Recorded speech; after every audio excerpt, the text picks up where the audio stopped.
बढ़ सकता है क्योंकि हाथनी कुंड बैराज के सभी 18 गेट यहां पर खोल दिए गए हैं और दिल्ली में बाढ़ का जो खतरा है वो जारी कर दिया गया है और बाढ़ का अलर्ट भी यहां पर जारी कर दिया गया है।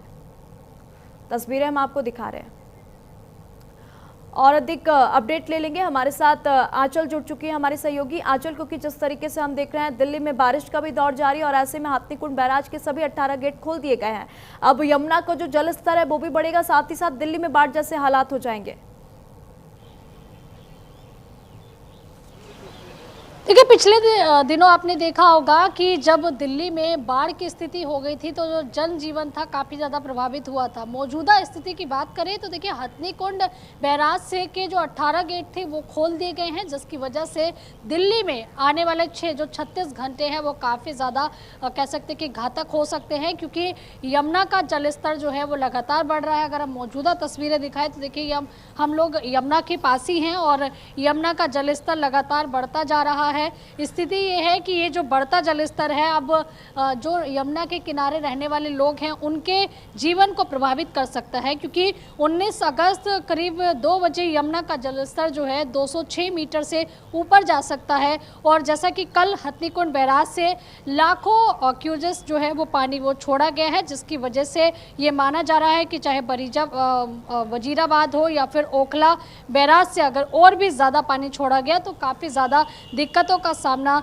दिल्ली वासियों को करना पड़ सकता है। और जैसा कि लाखों क्यूसेक पानी जो होता है वो काफ़ी ज़्यादा होता है और जिसको यहाँ तक पहुँचने में 36 घंटे का समय लग रहा है। और जैसे जैसे देखिए पानी बढ़ रहा है वैसे वैसे जो यमुना के किनारे वाले क्षेत्र हैं उन सभी क्षेत्रों को खाली कराने के लिए भी प्रशासन जो है वो एडवाइजरी जारी कर रहा है, चाहे बाढ़ नियंत्रण विभाग हो या फिर देखिए सिंचाई विभाग हो, सभी ने यहाँ पर कह सकते हैं कि स्थान जो हैं जितने भी यमुना के किनारे वाले उनको खाली कराने के निर्देश दे दिए हैं। और इस बाढ़ की वजह से देखिए हमेशा से लोगों को समस्या का सामना करना पड़ता है, क्योंकि दिल्ली में जब भी बाढ़ आती है उसकी वजह से जो आवागमन है वो काफ़ी ज़्यादा प्रभावित होता है। और जैसा कि आपने पिछले समय में देखा होगा कि जब दिल्ली में बाढ़ आई थी तो लाल किले की जो दीवारें थी वो भी बाढ़ के पानी में डूबने लगी थी। दिल्ली की जो मुख्य सड़कें थी वो पूरी तरीके से जलमग्न थी, यानी कि बाढ़ जो है वो काफ़ी बड़ी समस्या राजधानी दिल्ली में पैदा कर सकती है। और यही कारण है कि अब हथनी कुंड बैराज से कल की हम बात कर रहे हैं जिसके 18 गेट खोल दिए गए, बहुत लाखों की कह सकते हैं कि क्यूसेक की संख्या में जो है पानी छोड़ा गया, जो कि एक समस्या का कारण जो है अब बन जाएगा। और जैसा कि हम आपको दिखा रहे हैं कि जितने भी यहाँ लोग हैं जो कि पहले नीचे रहा करते थे तो आप देख पा रहे होंगे कि धीरे धीरे वो लोग अब थोड़ा ऊपर शिफ्ट हो गए हैं, जिससे उनको कोई समस्या ना हो। क्योंकि सामने भी अगर हम दिखाएं देखिए आपको झुग्गियाँ नज़र आ रही होंगी, इस तरीके की झुग्गियाँ हैं और पानी क्योंकि लगातार बढ़ रहा है तो ये झुग्गियाँ अब धीरे धीरे ऊपर बढ़ रही हैं। और खास करके देखिए जब पानी बढ़ता है या नदी जो है उफान पे होती है तो आसपास की जो मिट्टी है वो भी कटान पर आ जाती है। और आपने देखा होगा कि बाढ़ की स्थिति में चाहे पक्के मकान हो या फिर कच्चे मकान हो या झुग्गियाँ ही क्यों ना हो, सब एक साथ बह जाता है, यानी कि पानी पर नियंत्रण कर पाना बेहद ही मुश्किल होता है। और ऐसे में कल तक कह सकते हैं कि दिल्ली के लिए खतरे की घंटी बना हुआ है ये हथनी कुंड बैराज का पानी। और लगातार अगर इसी तरीके से पानी जो है छोड़ा जाएगा तो वो दिल्ली वासियों के लिए किसी खतरे की घंटी से कम नहीं होगा, लोगों के लिए समस्या पैदा कर सकता है।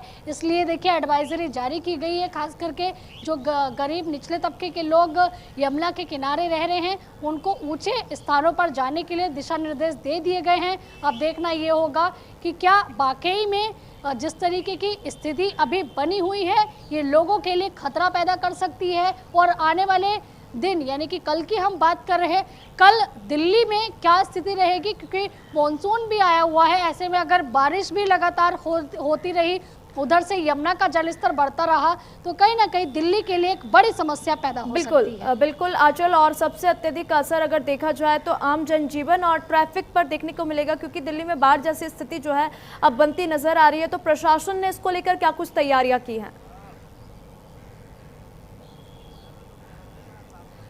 देखिए प्रशासन जो है वो अलर्ट मोड पर है, एनडीआरएफ की टीमें जो हैं वो भी अलर्ट मोड पर हैं, क्योंकि देखिए जब बाढ़ आती है तो राहत बचाव कार्य भी चलता है। प्रशासन लगातार यमुना के जो किनारे वाले हिस्से हैं वहां पर आकर जायजा ले रहे हैं। डेली पानी का जो बहाव है उसको नापा जा रहा है कि कितना जलस्तर बढ़ रहा है, कितना घट रहा है।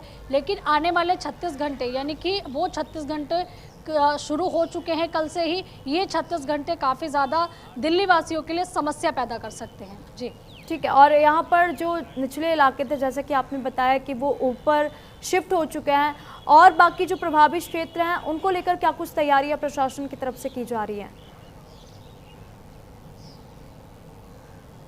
देखिए फरीदाबाद के लिए समस्या हो सकती है और इसके बाद दिल्ली में समस्या हो सकती है। दिल्ली के सटे हुए जो इलाके जहाँ से यमुना गुजरती है उनको वहाँ दिक्कत हो सकती है। और ये जल स्तर अगर ऐसे ही बढ़ता रहा तो खास करके देखिए जो दिल्ली के आसपास के इलाके हैं, और देखिए कि जो ट्रेन वाला मैं दिखाऊंगी आपको, ये लोहे का पुल है जहाँ से कई सवारियाँ भी निकलती है, यानी कि जो पुल है उस पर से वाहन भी गुजरते हैं। ये एक ट्रेन है जो कि इसी लोहे के पुल के ऊपर से गुजरती है, तो इनको भी कहीं ना कहीं अगर जलस्तर बढ़ा तो इस पर भी रोक लगा दी जाएगी, यानी कि लोहे का जो पुल है उसको आवागमन के लिए बंद कर दिया जाएगा। और कल का दिन तय करेगा, क्योंकि 206 मीटर तक पानी जाने की संभावना है, जो कि कहीं ना कहीं एक खतरे का निशान होता है और लोहे के पुल तक पूरा पानी आ जाता है। इसकी वजह से इस पुल को बंद भी कई बार किया गया है। पिछले कई बार हमने देखा कि जब भी बाढ़ जैसी स्थिति बनी है तो लोहे के पुल को बंद कर दिया गया है। और यहाँ पर आप देख ही पा रहे होंगे कि तमाम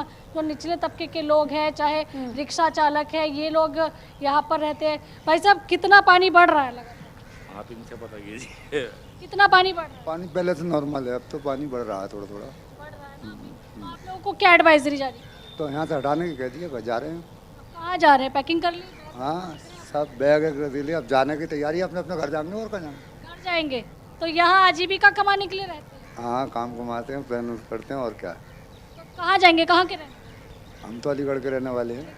हाँ तो आप अपने गांव लौट रहे हैं?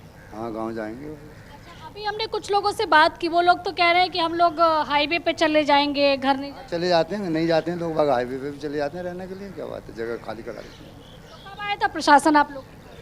अभी भी आया थोड़ी देर में, 5 मिनट हो गए, 10-5 मिनट हुए हैं कह के गए। हाँ आप देख रहे हैं कि जो स्थिति बनी हुई है उसको लेकर जितने भी बाढ़ नियंत्रण विभाग है, सिंचाई विभाग है, लगातार लोगों को अलर्ट कर। आप नजर बनाइए रखें, हम आपके पास फिर से लौटेंगे और तमाम जानकारी आपसे लेंगे। तो वहीं मुंबई